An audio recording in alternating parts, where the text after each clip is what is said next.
June 30th, 2007. After almost 2 years, cavers digging in Fort Stanton Cave's Don Sawyer Memorial Hall finally made the connection to Mud Turtle Passage. What they found both excited and disappointed them.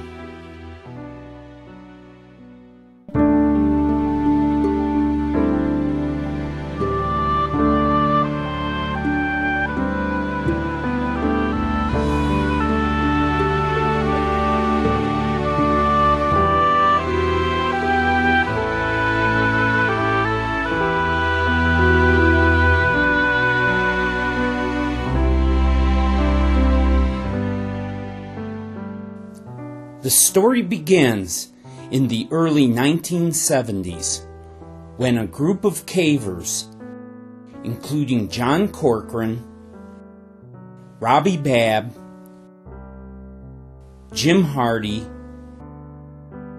John McLean, Donald Davis, Lee Skinner, and Wayne Walker began digging in breakdown following strong airflow. The passage they excavated was named Priority 7 after the highest priority interrupt in the IBM 360 mainframe computer that Jim Hardy worked with at the time. Due to the unstable nature of the menacing dome area of the dig and the return of flowing water in the north end of the cave, the dig was abandoned. September 2000, after the water receded, a trip was organized to look at some of the old digging projects in the north end of the cave.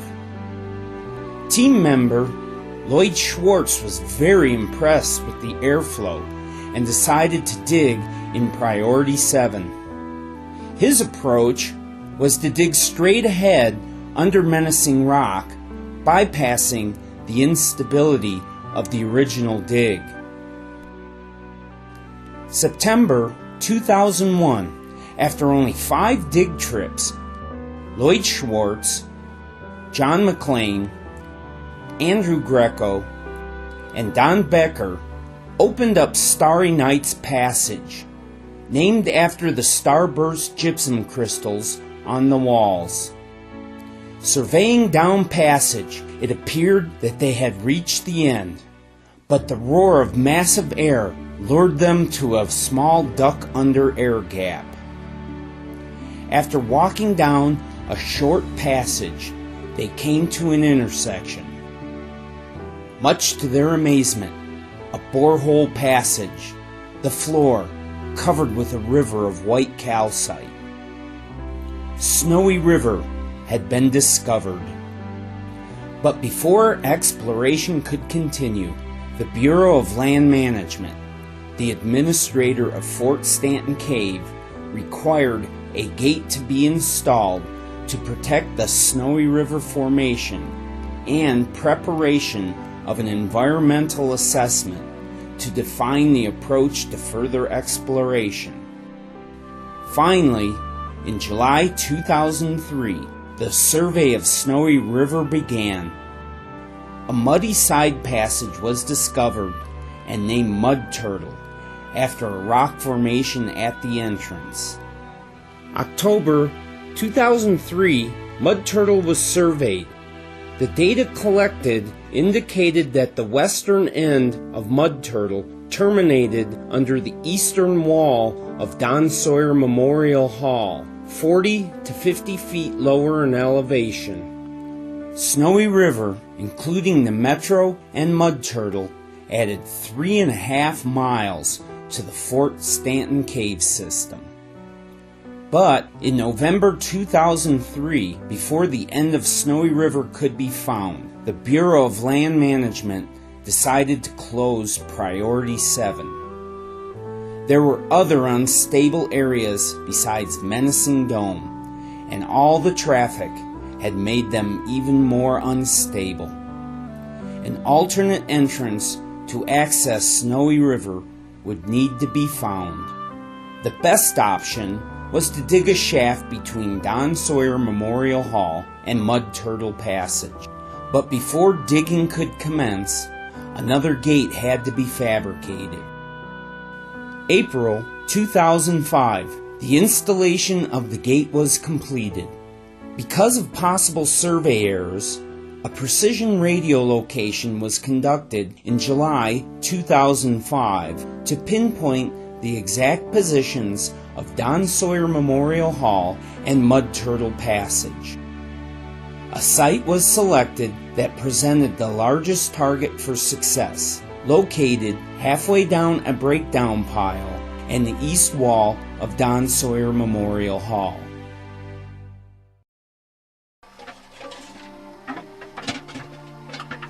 Digging began in October 2005 by members of the Fort Stanton Cave Study Project.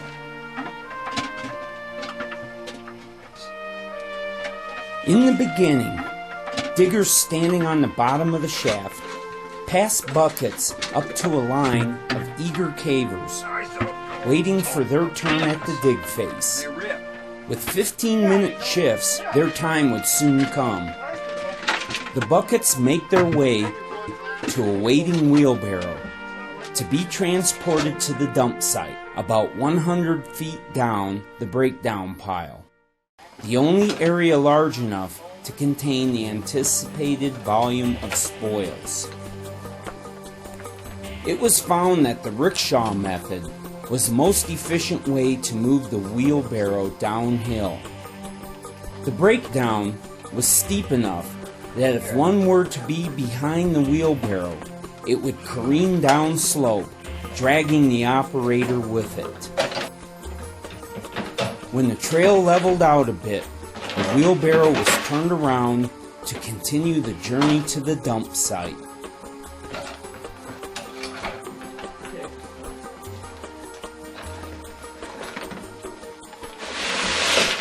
Landscaping cloth was used under the spoils pile to prevent the native soil from being contaminated by the addition of material removed from the dig shaft. In the event, the dig site was relocated and had to be backfilled, as stipulated in the environmental assessment.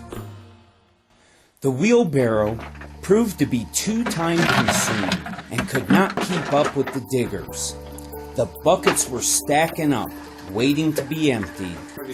In May 2006, Donald Davis and John McLean constructed a bucket tram to increase the speed of transporting the spoils. Finally, the buckets were being dumped as fast as the diggers could fill them.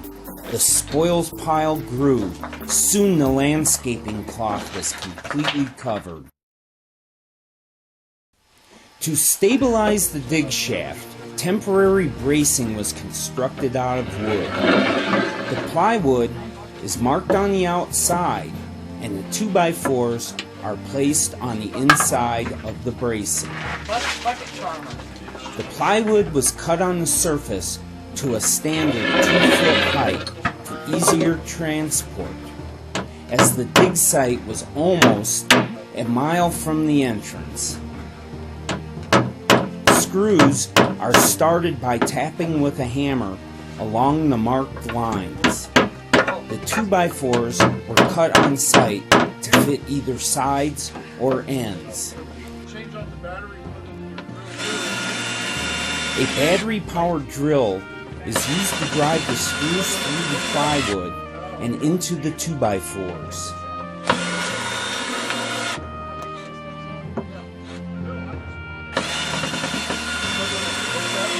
In all, 2 sides and 2 ends are constructed to make one level of bracing.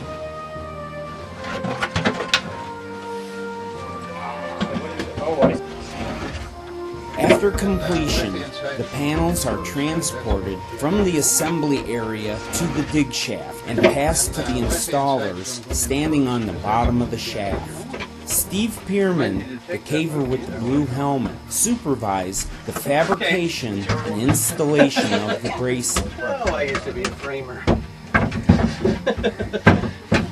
I might have built your house in Las Cruces. Is that why it's falling apart, huh?